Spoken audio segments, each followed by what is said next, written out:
Assalamualaikum warahmatullahi wabarakatuh. Saya Dodi Mulyariadi, SPD. Saya adalah guru sejarah dari SMA Negeri 4, Kota Sukabumi, sekaligus sebagai mahasiswa PPG dalam jabatan tahun 2021, Angkatan 8 di LPTK Universitas Halu Oleo, Sulawesi Tenggara. Pada hari ini, Senin tanggal 6 Desember 2021, saya akan melaksanakan ujian kinerja secara daring di sekolah saya. Berikut ini ujian kinerja saya. Selamat menyaksikan. Assalamualaikum warahmatullahi wabarakatuh. Waalaikumsalam. Warahmatullahi wabarakatuh. Waalaikumsalam warahmatullahi wabarakatuh. Waalaikumsalam. Oke, selamat siang anak-anak kelas 11 IPS 5. Silakan KM untuk memimpin doa terlebih dahulu sebelum pembelajaran ini dimulai. Sebelum memulai pelajaran, mari kita baca doa. Baca doa dalam selesai. Kasih. Semoga kita diberikan. Amin. Terima kasih untuk Riki Nuryaman yang sudah memimpin doa kepada kita. Apa yang kita kerjakan pada hari ini, besok dan seterusnya berjalan dengan lancar dan mendapatkan hasil yang maksimal dan diberikan yang terbaik. Kemudian kita juga bahkan untuk mendengarkan lagu nasional. Merintih dan berdoa. Kemudian saya ingin mengabsen dulu. Adisa Putri hadir? Hadir Bapak. Oke, terima kasih. Tasya Nafila hadir? Hadir ya? Hadir Pak. Oke, terima kasih. Oke, minggu yang lalu kita membahas apa? Ada yang ingat? Saya ingin mengingatkan kembali materi yang kemarin. Mawar Dwi, silahkan. Iya Pak. Materi minggu lalu dibahas tentang zaman gerakan bahasa tentang organisasi-organisasi nasional seperti Budi Utomo, TNI, SI, dan juga membahas Sumpah Pemuda. Oke, good. Terima kasih ya. Jadi itu materi yang sebelumnya. Nah, untuk hari ini kita akan membahas mengenai Jepang. Ya, zaman pendudukan Jepang di Indonesia. Yang mana kita ini pernah dijajah oleh Jepang dalam kurun waktu 3,5 tahun. Mungkin sebentar itu ya. Tapi penderitaan rakyat Indonesia di bawah pendudukan Jepang ini sungguh sangat menderita, itu tidak kalah dibandingkan dengan zaman penjajahan Belanda. Zaman pendudukan Jepang di Indonesia. Terlihat ya, adanya kompetensi dasarnya adalah menganalisis sifat pendudukan Jepang dan respon bangsa Indonesia. Kemudian menalar sifat pendudukan Jepang dan respon bangsa Indonesia dan menyajikannya dalam bentuk cerita sejarah. Nah, IPK-nya peserta didik mampu menganalisis proses kedatangan Jepang ke Indonesia. Kemudian peserta didik mampu menganalisis kondisi politik dan ekonomi pada zaman pendudukan Jepang di Indonesia. Dan selanjutnya adalah peserta didik mampu menganalisis kondisi sosial dan budaya pada zaman pendudukan Jepang di Indonesia. Ya, kemudian peserta didik mampu melakukan penelitian sederhana tentang proses kedatangan Jepang ke Indonesia dan juga mampu menyajikan hasil penelitian tentang kondisi politik dan ekonomi pada zaman pendudukan Jepang di Indonesia dalam bentuk laporan tertulis atau presentasi ya. Kemudian terakhir, peserta didik mampu menyajikan hasil penelitian tentang kondisi sosial budaya pada zaman pendudukan Jepang di Indonesia dalam bentuk laporan tertulis. Saya ingin menjelaskan apa yang sebetulnya terjadi, kenapa Jepang bisa maju dan sebetulnya kalau kita juga bisa belajar dari sini. Yang pertama ini ada namanya itu politik Sakoku tahun 1639-1854. Jadi kebijakan politik Sakoku ini adalah kebijakan luar negeri yang mengatur bahwa orang asing itu tidak diizinkan memasuki wilayah Jepang ataupun warga Jepang itu tidak diizinkan untuk meninggalkan Jepang. Jadi politik Sakoku itu adalah politik isolasi. Jadi Jepang itu pada awal zaman kesogunan Tokugawa ini menutup diri dari dunia luar. Tapi tidak secara keseluruhan, tetapi hanya terbatas kepada orang-orang tertentu gitu. Orang-orang negara lain tertentu. Nah, digambar di samping itu adalah Tokugawa Yoshinobu. Itu adalah salah satu pemimpin dari klan Tokugawa terakhir, ya. Apa penyebabnya? Kenapa Jepang melakukan politik isolasi? Yang pertama adalah karena Jepang menganggap bahwa budaya barat, budaya luar, budaya asing itu dianggap mengotori budaya-budaya lokal, budaya asli Jepang. Kemudian juga kebiasaan-kebiasaan orang-orang barat, orang-orang Eropa, salah satunya Portugis, itu selalu melakukan tindakan-tindakan yang memang di luar kebiasaan orang Jepang. Seperti minuman-minuman keras, mabuk-mabukan, kemudian membuat onar setelah mabuk. Seperti contohnya di daerah Kanagawa. Dengan sikap orang barat itu dianggap sebagai membuat onar dan mengganggu ketertiban gitu. Bahkan mereka pun selalu, orang-orang barat itu merendahkan orang-orang Jepang. Jadi dalam diri orang-orang Jepang pada saat itu timbul dendam, ketidaksukaan gitu terhadap orang-orang asing, termasuk salah satunya adalah orang-orang barat. Kemudian juga Portugis yang datang ke situ selalu melakukan misi penyebaran agama Kristen yang nantinya pada saat itu mengganggu budaya asli Jepang sendiri. Oke, sampai sini ada pertanyaan? Ada ya? Kita next. Ada dari Ricky? Biasanya Dwi ini yang nanya. Paham, Pak. Paham. Oke, next. Paham, Pak.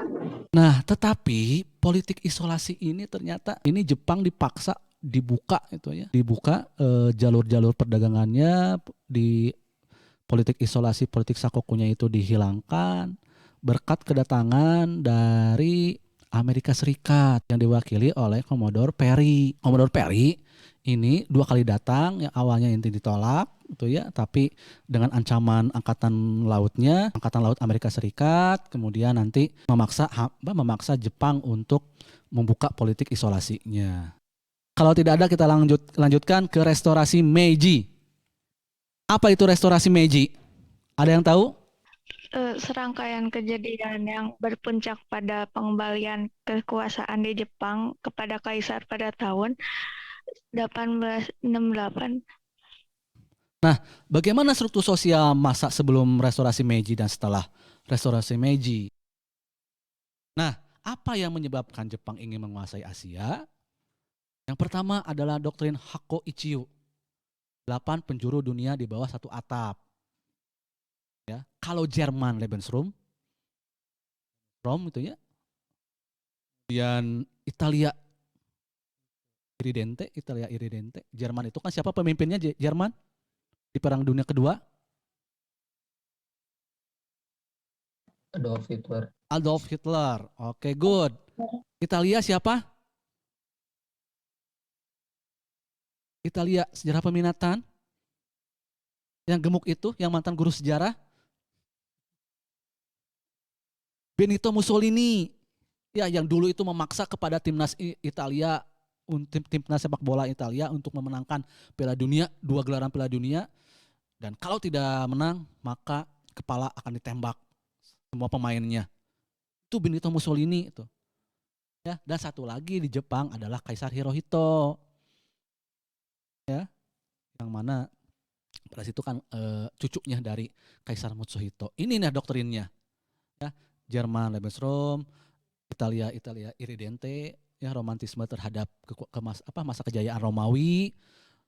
Kemudian Lebensraum itu kan kejayaan kemudian ras Arya, itu ya, Hakko Ichiyo dalam 8 penjuru dunia di bawah satu atap. Ini adalah doktrin agama Shinto.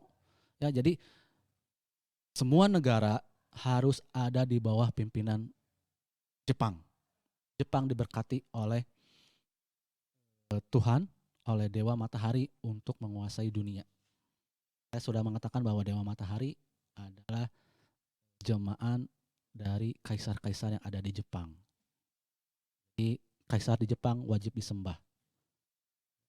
Amaterasu Omikami. Jadi dari awal Kaisar Jinmu sampai ke kaisar sekarang ini dianggap sebagai keturunan Dewa Matahari. Terlepas pro dan kontra dari masyarakat Jepang sendiri, masih ada yang menganggap seperti itu ataupun tidak. Kemudian yang kedua, kebutuhan sumber daya alam atau sumber daya manusia. Ya, untuk memenuhi industri militernya, karena Jepang pada saat itu berubah dari negara tradisional agraris gitu ya, pertanian dan lain-lain. Jepang setelah restorasi Meiji menjadi negara industri militer. Kebutuhan industrinya itu kan seperti bahan mentah untuk membuat senjata, meriam dan lain-lain itu kan pasti membutuhkan bahan mentah, besi dan lain-lain.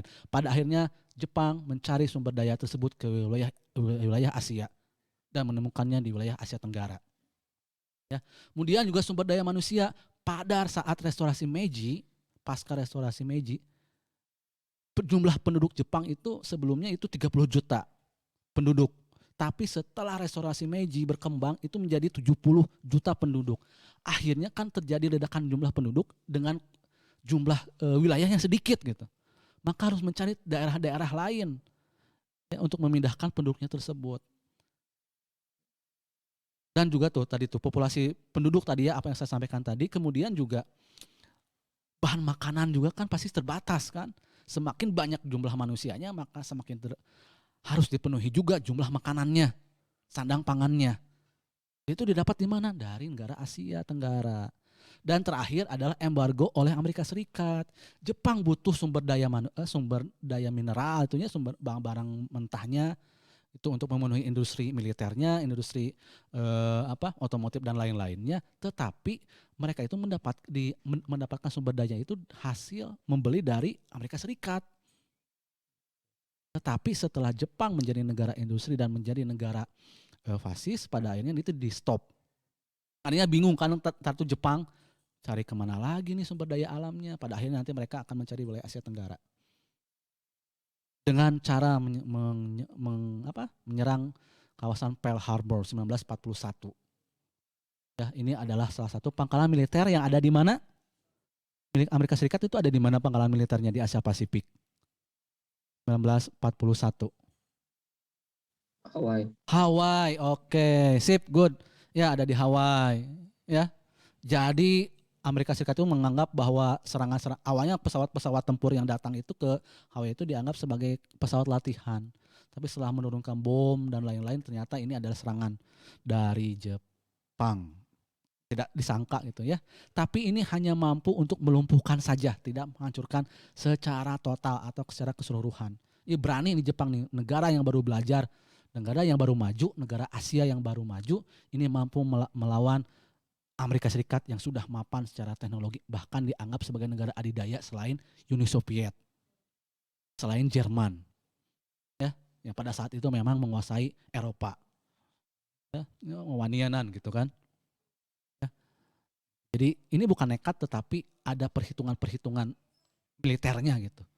Ya kalkulasinya. Karena dengan cara menyerang Amerika pangkalan Pearl Harbor, maka tindakan Jepang pada saat itu lihat di peta, di sinilah wilayah Pearl Harbor itu ya, di atas. Jadi khawatir kalau tidak diserang Pearl Harbor itu, maka ketika Jepang ingin menguasai wilayah Asia Tenggara ini akan terganggu oleh bantuan-bantuan dari Amerika Serikat. Karena kan pada saat itu Asia Tenggara ini dikuasai oleh Belanda, oleh Inggris, oleh Spanyol dan lain-lain kan. Khawatirnya ketika Jepang menyerang wilayah Indonesia misalkan, nanti Belanda itu minta bantuan ke Amerika Serikat dan lain-lain. Maka diseranglah dulu wilayah pangkalan militer yang ada di Asia Pasifik di Pearl Harbor. Ya, intinya hanya dalam waktu 3 bulan lebih ini Jepang mampu menguasai wilayah Asia Tenggara. Di mana dulu yang dikuasainya adalah wilayah-wilayah yang penghasil minyak bumi, karena minyak bumi itu sangat dibutuhkan oleh Jepang untuk memobilisasi tentaranya. Gitu ya. Jadi Jepang meskipun dalam waktu singkat ini bisa menguasai wilayah Asia Tenggara. Sampai sini ada pertanyaan tidak? Dari Ricky, Zari, Raihan, Dwi Aulianisa dan lain-lain. Ada pertanyaan tidak? Oke, setelah sampai ke Indonesia, ini Jepang melakukan perjanjian dengan Belanda. Ya, di mana tepatnya? Di wilayah Kalijati, Subang, 1942. Ya, ini adalah Jenderal Terporter. Ini ya. Satu hal yang menarik adalah ketika Jepang memaksa bernegosiasi dengan Belanda, Belanda inginnya adalah 50-50. Hasilnya adalah 50 bagi Jepang, 50 bagi Belanda.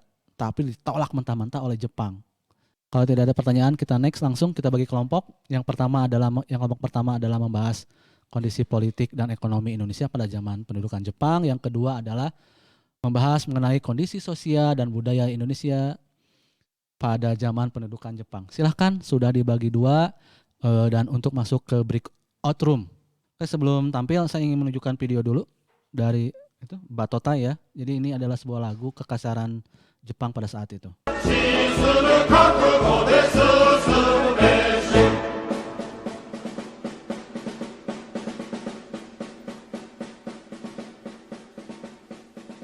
Oke, silakan. Kita mulai presentasinya.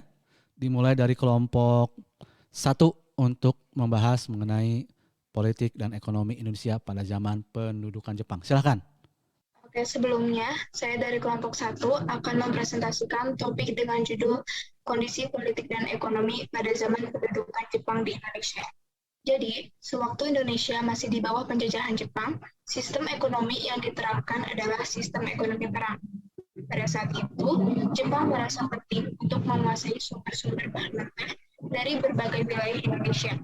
Tujuan Jepang melakukan hal tersebut yaitu untuk menghadapi Perang Asia Timur Raya.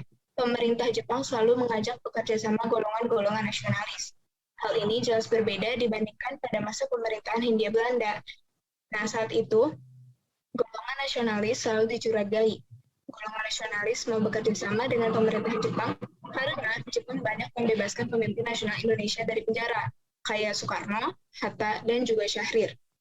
Lalu, mengapa Jepang mengajak kerjasama golongan nasionalis Indonesia? Karena Jepang menganggap bahwa golongan nasionalis ini memiliki pengaruh besar terhadap masyarakat Indonesia. Dari kelompok 2 ada yang ingin memberikan pertanyaan kepada kelompok 1? Oke, lanjutkan kelompok 1. Kalau kelompok 2 aja presentasi. Tentang kondisi sosial dan budaya pada penduduk di Indonesia. Putus-putus suaranya. Dari aspek sosial, pemerintahan Jepang kebijakan tenaga kerja Romusa. Romusa adalah paling kejam selama dijajah. Pengerahan Romusa menjadi paksaan. Hal tersebut membuat rakyat kita dipaksa sarana perang yang selain di Indonesia, rakyat kita paksakan ada yang dikirim ke Vietnam, Myanmar, Thailand, dan Malaysia. Semua dipaksa bekerja tanpa diimbangi upah dan fasilitas hidup yang akibatnya banyak yang tidak kembali karena sudah meninggal dunia. Selain Romusa, Jepang Jungun Ianfu. Jungun Ianfu adalah tenaga yang direkrut dari Asia seperti Indonesia dan Korea. Perempuan ini kan perempuan berbagi Jepang. Sekitar 2.000 perempuan Jungun Ianfu. Selanjutnya akan dilanjutkan. Aku aja, Pak. Oke, silakan. Untuk aspek budaya dari pendudukan Jepang, yaitu contohnya seperti memberi hormat ke arah matahari terbit yang dilakukan oleh rakyat Indonesia semasa pendudukan Jepang yang disebut sebagai seikere. Tapi budaya ini mendapat pertentangan dari para ulama dan mayoritas agama Islam di Indonesia. Itu saja. Jari.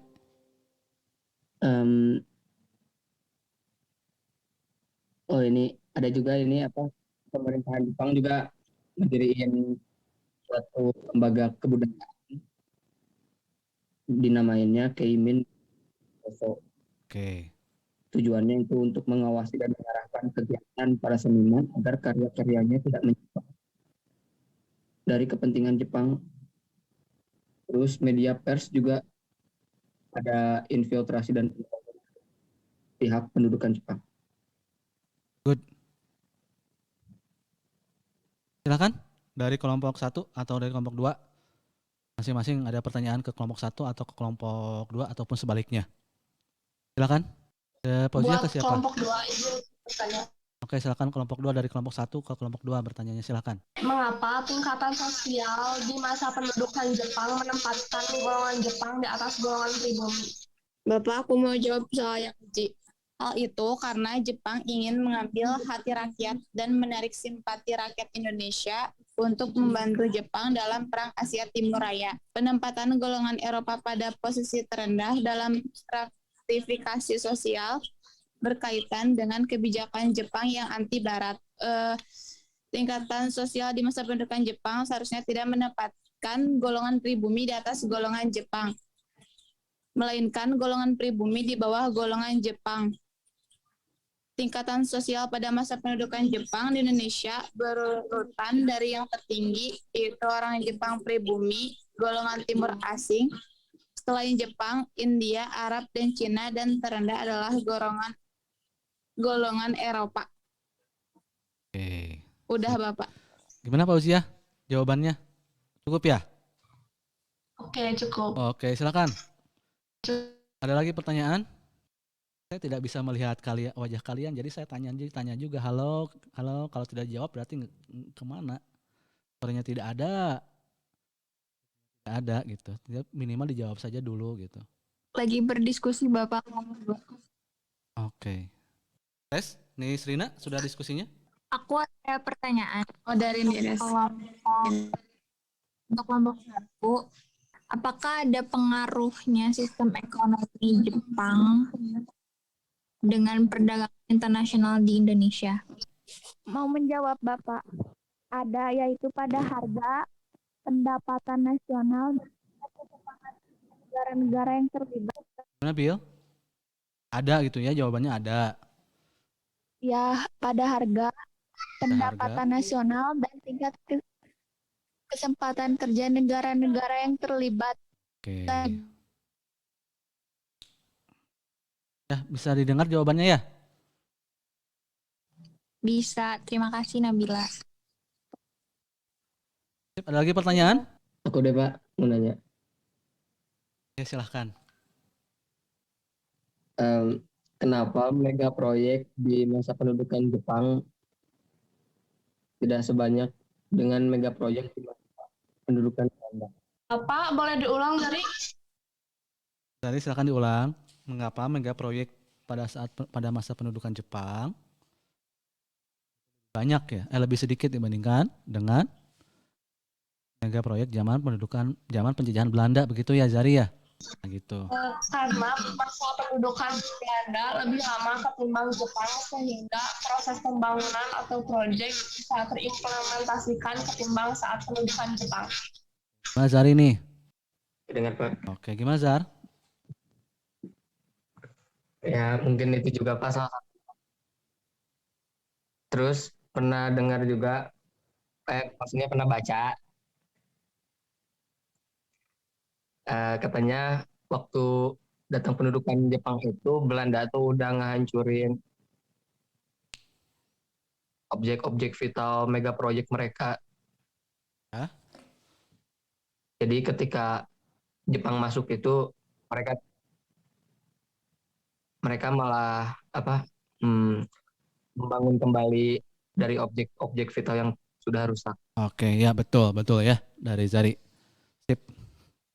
Oke, ada lagi pertanyaan? Kalau memang tidak ada pertanyaan, silakan dari kelompok 1 buat sebuah kesimpulan diwakili oleh 1 orang, dan kelompok 2 juga sama dibuat kesimpulan. Nanti saya tambahkan di terakhir, jadi kita sama-sama membuat sebuah kesimpulan dari penyampaian materi ini. Zaman pendudukan Jepang di Indonesia, tentang kondisi politik dan ekonomi, dan kondisi sosial budaya pada masa pendudukan Jepang di Indonesia. Silakan. Kelompok 1 perwakilannya dan kelompok 2 perwakilannya. 1 orang saja. Silakan kelompok 1 buat kesimpulannya. Oke, kelompok 1 buat kesimpulannya. Kelompok 2 buat kesimpulannya, 1 orang saja masing-masing. Nanti setelah itu akan saya akhiri dengan kesimpulan saya. Selesai kita. Kesimpulanku Oke, ada juga ya. Oke, silakan. ya, kesimpulannya wilayah-wilayah ekonomi yang sangat kebutuhannya tinggi atau yang diberi nama lingkungan kemakmuran bersama Asia Raya merupakan wilayah yang masuk ke dalam struktur ekonomi yang direncanakan oleh Jepang. Kebijakan ekonomi Indo era pendudukan Jepang ada A. Menyita aset-aset ekonomi yang penting, B. Kebijakan self-sufficiency, C. Melakukan pengawasan yang ketat dalam bidang ekonomi, serta dalam aspek politik. Pada masa pendudukan Jepang, pemerintah Jepang selalu mengajak bekerja sama golongan-golongan nasionalis. Karena itu juga memberikan dampak dalam bidang ekonomi, bidang politik, dan juga bidang politik. Sekian kesimpulan dari yang. Oke, terima kasih Mawar. Tepuk tangan buat Mawar yang mau berikan kesimpulan. Ya, silahkan dari kelompok selanjutnya.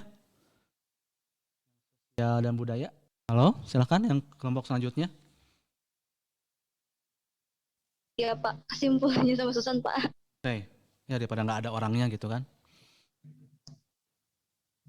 Jadi kesimpulan dari aspek sosialnya, pada saat itu Jepang memutuskan kebijakan tenaga kerja rumusan dan juga melakukan sistem Jugun Ranpu yang mana menjadikan perempuan sebagai penghibur paksa tentara Jepang. Oke. Sedangkan dalam aspek budayanya, yaitu menerapkan untuk memberi hormat ke arah matahari terbit, yang mana Jepang meyakinkan bahwa kaisar itu adalah putra langit, keturunan dewa matahari. Dan pada saat itu pula memaksa orang-orang Indonesia untuk membungkukkan punggung dalam-dalam atau yang disebut seikirei ke arah matahari terbit, namun ditolak oleh beberapa ulama besar di Indonesia. Sekian, terima kasih Bapak. Oke, terima kasih Susan dan Mawar. Oke, saya kasih kesimpulan terakhir yang apa yang disampaikan oleh teman kamu. Ya, di awal mulanya ini memang Jepang memberikan sebuah angin segar kepada rakyat Indonesia. Jepang datang membawa misi dan dianggap sebagai saudara tuanya Indonesia gitu. Ya. Dan juga di sisi lain ada sebuah ramalan yang namanya itu ramalan Jayabaya atau Joyoboyo, yang mana isi ramalan itu Indonesia akan dikuasai oleh bangsa atau ras kuning, ya, dan bermata sipit, juga bertubuh pendek. Tapi tidak lama setelah itu katanya tuh Indonesia akan merdeka. Itu kurang lebih dari ramalan Jayabaya dari kerajaan Kediri pada saat itu. Dan ramalannya tepat katanya. Ya namanya ramalan lah. Ini bisa diperdebatkan itu ya. Itu. Jadi masyarakat Indonesia pada saat itu menganggap ramalan itu benar. Gitu. Jadi Jepang itu dianggap sebagai juru selamatnya Indonesia yang akan membebaskan Indonesia dari dari cengkeraman penjajah Belanda pada saat itu. Ya, oke. Yang kedua, apa yang tadi disampaikan oleh teman-teman kamu dari sisi sosial, dari bidang ekonomi, ya pada saat itu Jepang menekankan bahwa kondisi Jepang pada saat itu kan dalam kondisi perang Asia Timur Raya. Jadi sistem ekonominya itu menggunakan ekonomi perang. Jadi ekonomi perang itu segala sumber daya alam yang ada di wilayah jajahannya, pendudukannya Jepang itu diambil demi kepentingan perang di Asia Pasifik gitu ya. Itu mau kendaraan bergerak dan tidak bergeraknya gitu ya, barang-barang yang tidak bergerak dan bergeraknya itu difokuskan untuk kepentingan perang gitu ya. Juga padinya dan lain-lainnya, apapun sumber daya alam yang dimiliki itu akan dikuasai Jepang untuk kepentingan perang. Dan juga sumber daya manusianya tadi yang disampaikan oleh teman kamu Dewi Nisa itu kan ya, jadi anggota PETA, HIHO dan lain-lainnya. Nah, jadi pernah kamu cerita mungkin pernah dengar cerita bahwa pada saat itu kan nenek moyang kita juga pada saat dijajah oleh Jepang menggunakan kain karung goni gitu kan sebagai pakaian, dan juga makanannya itu makan bekicot gitu ya, karena memang tidak ada makanan-makanan lain dan makanan itu sudah diserahkan kepada Jepang. Itu dari ekonomi ya. Saya ingin menambahkan Kemudian juga bidang politik. Ini banyak sekali organisasi bentukan Jepang yang mana pada saat itu pemimpinnya itu diambil dari tokoh-tokoh nasional atau tokoh-tokoh lokal di daerah tersebut. Ya, misalkan gerakan 3A itu ya. Kemudian gerakan 3A itu ya diambil oleh Soekarno itu ya. Suryadi Suryaningrat, Hatta itu dan Rajiman dan lain-lainnya. Ya, itu salah satunya. Kemudian membentuk Putra Jawa Hokokai dan lain-lainnya. Kemudian dalam bidang kebudayaan ini tadi sampaikan oleh teman kamu ada seikere juga ya. Jadi menunduk gitu ya, memberi hormat kepada ke arah matahari sebagai simbol dari kaisar yang ada di Jepang gitu ya. Itu kok juga nanti akan ada perlawanan dari salah satunya adalah yang kita kenal yang kita tahu adalah perlawanan Kiai Haji Zainal Mustafa di Tasikmalaya. Kemudian juga bahasa Belanda itu dilarang, hal-hal yang berbau barat dilarang gitu ya. Kemudian bahasa Indonesia dijadikan sebagai bahasa pengantar. Dan juga dari sisi kebudayaan tadi tambah lagi film-film yang berbau Belanda atau Eropa dilarang. Ya, oke. Itu saja yang bisa saya tambahkan. Kita ucapkan alhamdulillahirabbil alamin bahwa pertemuan pada hari ini sudah selesai dan nanti silahkan kalian kerjakan pilih tugas yang telah saya kirimkan di Google Classroom, tugas individunya, LKPD-nya tolong dikerjakan per kelompok. Dan untuk materi selanjutnya nanti kita akan membahas mengenai sekitar proklamasi kemerdekaan Indonesia. Oke, terima kasih atas usaha kalian dan saya ucapkan terima kasih. Wassalamualaikum warahmatullahi wabarakatuh. Tepuk tangan.